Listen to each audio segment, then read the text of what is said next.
न मां दुष्कृतिनो मूढाः प्रपद्यन्ते नराधमः मायया प्रहितज्ञाना आसुरं भावमाश्रिताः। दुष्कृत्य करने वाले मूढ़ नराधम पुरुष मुझे नहीं भजते हैं। माया के द्वारा जिनका ज्ञान हर लिया गया है वे आसुरी भाव को धारण किए रहते हैं। चतुर्विधा भजन्ते माम जनाः सुकृतिनोऽर्जुन आर्तो जिज्ञासुरथार्थी ज्ञानी च भरतर्षभ। हे भरत श्रेष्ठ अर्जुन, उत्तम कर्म करने वाले सुकृतनः, आर्त, जिज्ञासु, अर्थार्थी और ज्ञानी, ऐसे 4 प्रकार के लोग मुझे भजते हैं। माया की अधीनता है, चारों ओर माया की माया फैली है और मनुष्य माया से अधीन होकर सारे कृत्य और सारे कर्मों को करता रहता है। जब हम माया के अधीन हो जाते हैं तो संसार की विषय वृत्तियों में फंसते चले जाते हैं। जब विषय वृत्तियों में हम फंस गए तब क्या होता है? तब काम आता है, क्रोध आता है, लोभ आता है, मोह आता है। हम इस संसार में और फंसते जाते हैं। जब क्रोध आएगा तो मनुष्य सोचता कुछ नहीं है। कहते हैं ना, विनाश काले विपरीत बुद्धि। तो विनाश जब आता है तो विपरीत बुद्धि होती है। क्रोध में व्यक्ति किसी का भी अपमान कर देता है और जब अपमान करता है तो उस अपमान का पूरी तरह से वो एनर्जी को झेलना पड़ेगा। उसका बदला वह व्यक्ति ज़रूर लेगा। आप किसी से ईर्ष्या करते हैं, ईर्ष्या के वश आकर आपने किसी का बुरा किया, आपका बुरा भी होगा। भगवान कहते हैं इस सिचुएशन के लिए, इस तरह के लोगों के लिए दुष्कृति, मूढ़ाः, नराधमाः, इस प्रकार के वचनों का प्रयोग करते हैं। भगवान कहते हैं इस प्रकार के लोग मुझे भजते नहीं, आसुरी प्रवृत्ति वाले मुझे भजते नहीं हैं। और हम देखते ही हैं संसार के अंदर जो परमात्मा को मानते नहीं या गलत कामों में जो लोग लिप्त हैं वो इतने बुरे बुरे काम भी कर देते हैं जिसका तो हम अंदाज़ा भी नहीं लगा सकते हैं, हम सोच नहीं सकते, कल्पना नहीं कर सकते हैं।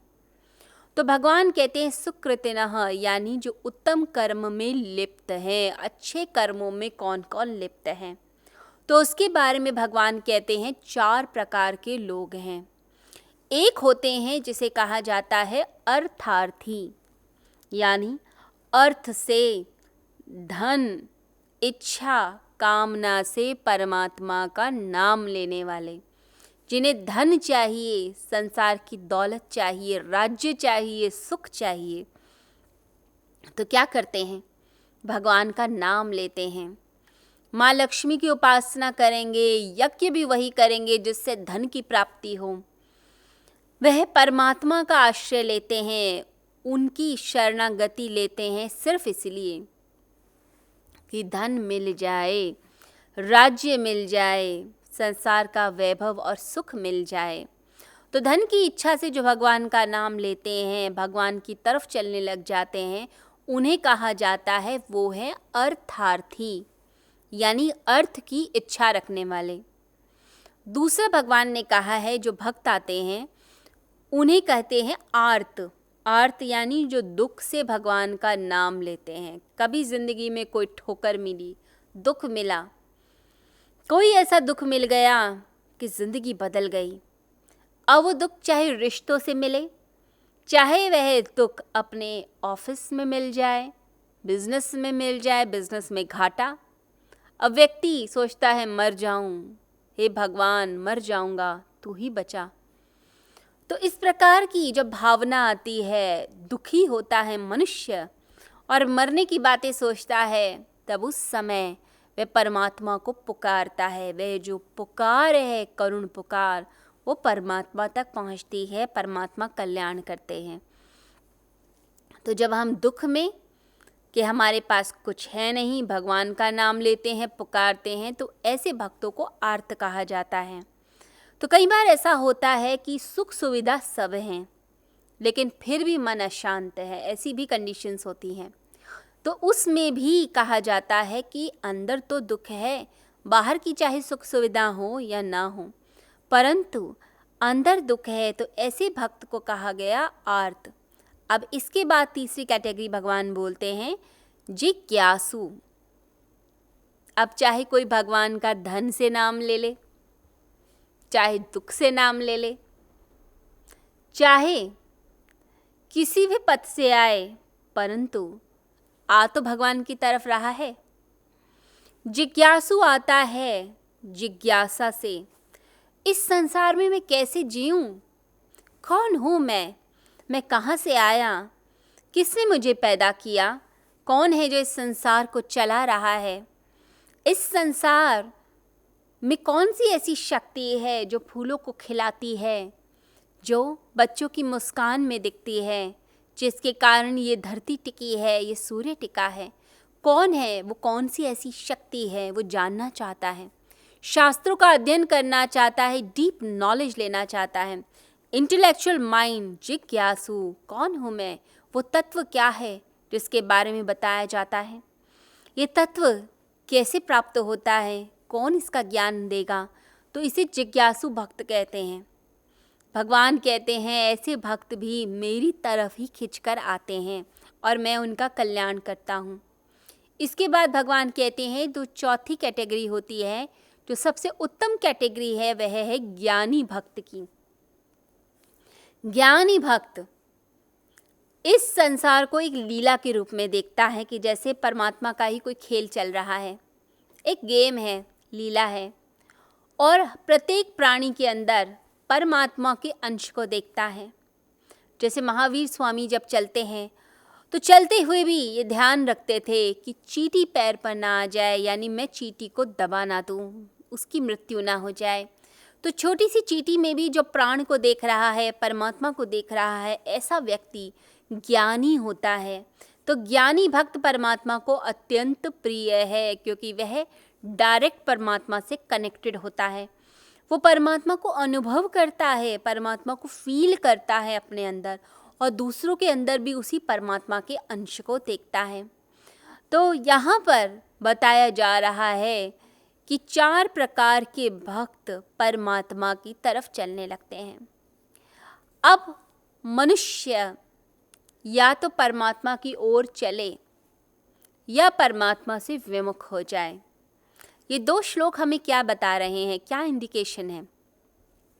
पहले में भगवान ने कहा कि कुछ इस तरह के आसुरी लोग हैं जो परमात्मा की तरफ चलना ही नहीं चाहते, मानते ही नहीं। वो कैसे लोग हैं? बिल्कुल ऐसा ही है, सूर्य है, सूर्य बाहर आया हुआ है और हमने सूर्य की तरफ पीठ कर ली। हम सनशाइन देखना ही नहीं चाहते, सूर्य की रोशनी देखना ही नहीं चाहते हैं हम।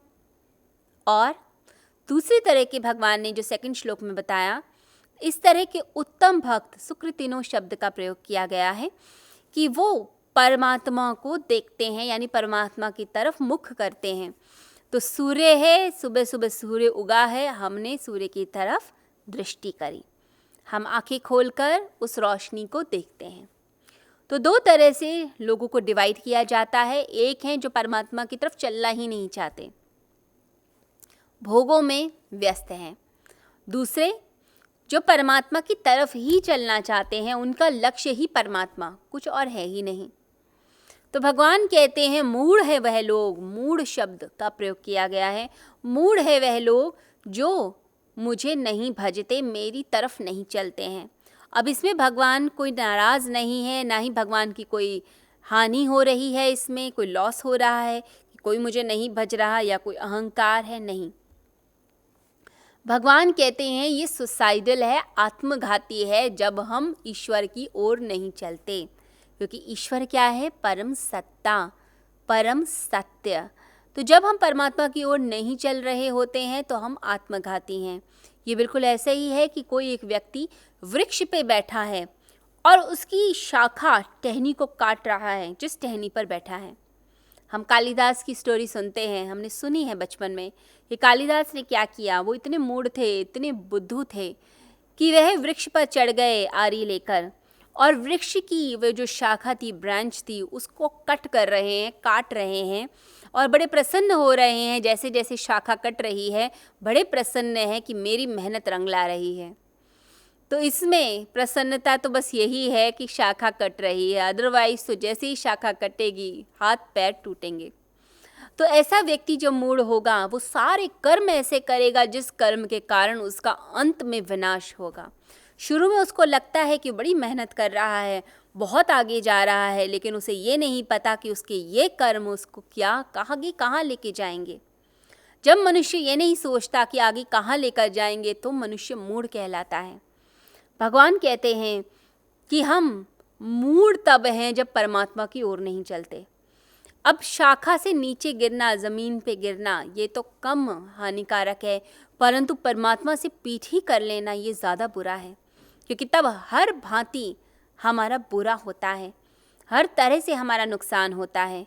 तो मूढ़ वह व्यक्ति जो परमात्मा की तरफ नहीं चल रहा, क्योंकि परमात्मा ही परम संपदा है हमारी, वही परम पद है।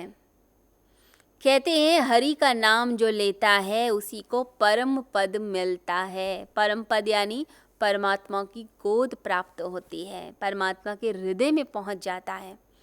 तो हम उस परम पद तक जा सकते हैं, परंतु हम क्या करते हैं, इस संसार के पद प्रतिष्ठा में उलझे हुए, हम इस पद प्रतिष्ठा में उलझे हुए ये सोचते हैं बहुत बड़ा कमाल कर दिया, लेकिन हम नहीं जानते इससे भी बड़ा पद है परम पद जो हमारे लिए है, परमात्मा ने हमारे लिए ही रखा है। तो परमात्मा ही सबसे बड़ा धन, सबसे बड़ा संपदा, सबसे बड़ी प्रतिष्ठा है। भगवान गीता में बार बार समझाते हैं कि परमात्मा को ही अपना सबसे बड़ा लाभ मानो, इस संसार को नहीं, क्योंकि संसार तो नश्वर है। परंतु जो मूढ़ होगा वो क्या करेगा, वो इस संसार में ही फंसा रहेगा। तो भगवान कहते हैं ये सुसाइडल है, ये आत्मघाती है, स्वयं का विनाश करने वाला व्यक्ति।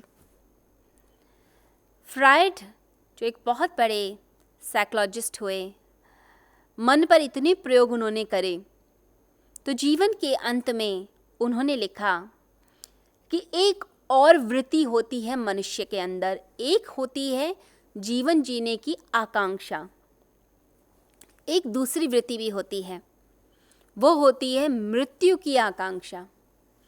लोग जीवन तो जीना चाहते हैं, ये बात सत्य है, जीवन की आकांक्षा जिसे जिजीविषा कहते हैं, जिजीविषा है, जीवन जीना चाहते हैं लोग, ये इच्छा है। परंतु ऐसी भी इच्छा होती है जिसे मृत्यु की इच्छा कहा जाता है, सब मनुष्यों में है। तो जीवन के आखिरी में उन्होंने इस चीज़ का पता लगाया।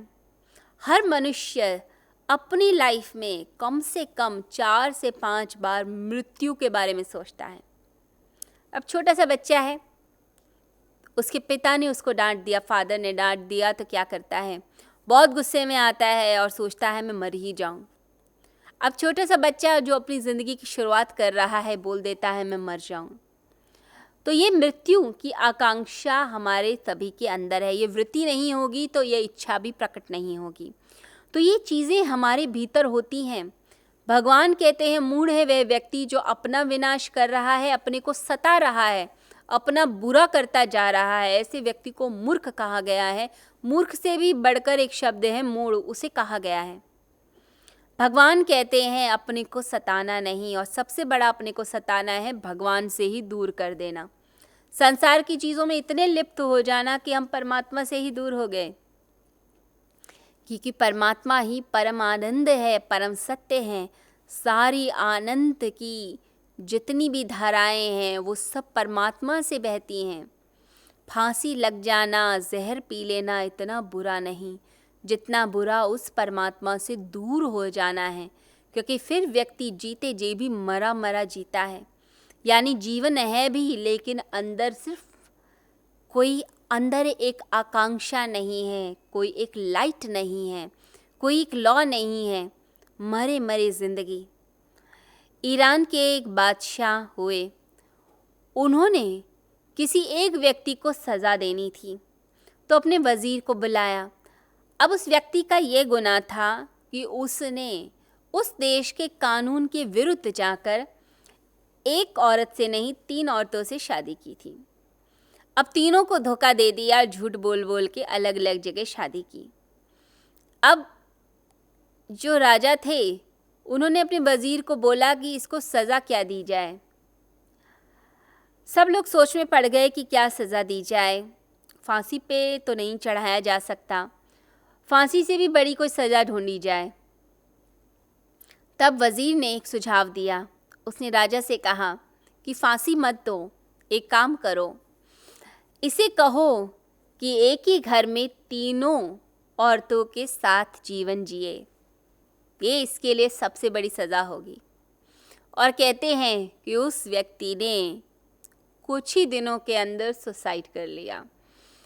इतनी बड़ी सज़ा थी तो सुसाइडल नोट में लिख कर गया कि इतनी बुरी सज़ा भगवान किसी को भी ना दे। तो जीते जी मर गया। तो मनुष्य भी जीते जी मरा मरा ही है, मरे मरे ही हम जी रहे हैं। जीवन में जैसे कोई लाइट ही नहीं है। परमात्मा से जब हम दूर होते हैं तो क्या होता है? तब लोभ, मोह, क्रोध, लालच सब हमारे आसपास एकत्रित हो जाता है। सारे दुश्मन हमारे एक साथ एकत्रित हो जाते हैं और फिर क्या करते हैं? फिर हमें और गड्ढे में ले जाते हैं, हमें और बुरे बुरे कृत्य कराते हैं। यदि क्रोध ने पकड़ लिया तो हम किसी का भी अपमान कर देंगे और सोचेंगे नहीं, और बाद में उसका जब फल मिलता है तो ये आँखें उस समय नहीं देख पाती अहंकार के फल को, अहंकार के रिजल्ट को। अहंकार करते हुए, क्रोध करते हुए मनुष्य परवाह नहीं करता, परंतु जब उसका फल आता है तो वो देखा नहीं जा पाता। मनुष्य नहीं देख सकता उसके फल को। तो ये और गड्ढे में लेके जाती हैं, परंतु हम कुछ और भी कर सकते हैं। वो क्या हो सकता है? वो ये हो सकता है कि नज़रें परमात्मा की तरफ रहें, उस अमृत की तरफ रहें जो अमृत है, शाश्वत है, सनातन है, जो चारों ओर मौजूद है, जो मेरे जन्म के साथ भी था, मेरी मृत्यु के साथ भी रहेगा, जो मेरे पहले भी था, मेरे बाद भी रहने वाला है। वो एक सत्य जब मैं छोटा था तब भी था, जब मैं बड़ा हुआ तब भी रहा, जो जन्म में मृत्यु में समअवस्था में है, जो हर एज में मेरे साथ है, जीवन की हर गति में है, जीवन के हर चेंज में मेरे साथ है। उस परम सत्य को मुझे जानना है, उसके पास मुझे पहुंचना है, किसी तरह भी पहुंचना है। तो मन कहाँ रहे? परमात्मा में। तब जाकर हम इन 3 गुणों के पार जा सकते हैं। भगवान कहते हैं जो व्यक्ति मुझे नहीं भज पा रहा तो समझिए कि वो अपना ही बुरा कर रहा है। ध्यान आप कहीं भी हैं, परमात्मा में यदि है तो जीवन हमारा सफल है। रामकृष्ण परमहंस कहा करते थे कि एक चील उड़ती है आकाश के अंदर, उड़ती है, हमें लगता है वो आकाश में है, परंतु उसका ध्यान तो जो कचरे घर में जो मांस का टुकड़ा है, हड्डी है, उस पर रहता है। तो आकाश में रहती हुए भी वो छोटे से टुकड़े पर, मांस पर नज़र रखती है। तो आकाश में रहते हुए भी वह जो चील है आकाश में नहीं है। इसी प्रकार से मनुष्य यदि इस संसार में यदि है और विषय भोगों में है तो परमात्मा के आनंद को नहीं प्राप्त कर सकता। इस विराट आकाश को हम प्राप्त कर सकते हैं, इसमें उड़ सकते हैं, इसके अंदर जी सकते हैं, परमात्मा का आलिंगन ले सकते हैं, परंतु हम इस विराट आकाश के अंदर परमात्मा का आलिंगन लेने की जगह हम इस संसार के विषय वस्तुओं के बारे में सोचते हैं। लोग तो मंदिर में जाकर भी विषय वासनाओं के बारे में सोच रहे होते हैं। मन इतना मैला और इतना गंदा होता है कि वहाँ भी दुनिया की इच्छाएं हमारे मन को भ्रमित कर रही होती हैं। जो हर समय इच्छाओं से लिप्त है, मन को हर समय अशुद्धि से लेकर चलता है, वो कभी योग से युक्त नहीं हो सकता। और भगवान श्री कृष्ण गीता में कहते हैं जो अयुक्त है, जो भगवान से दूर है, वो कभी शांति को प्राप्त नहीं करेगा, कभी आनंद को प्राप्त नहीं करेगा। और जिसका मन जुड़ गया वही समझिए परमात्मा से जुड़ गया। तो मन को जोड़िए। दृष्टि कहाँ है ये सोचिए आपकी। क्या हम दृष्टि हर समय संसार में रखते हैं या दृष्टि परमात्मा की तरफ रहती है? इस संसार में रहिए, परंतु संसार में रहते हुए भी जो संसार का मालिक है उस परमात्मा पर हमारा ध्यान रहे।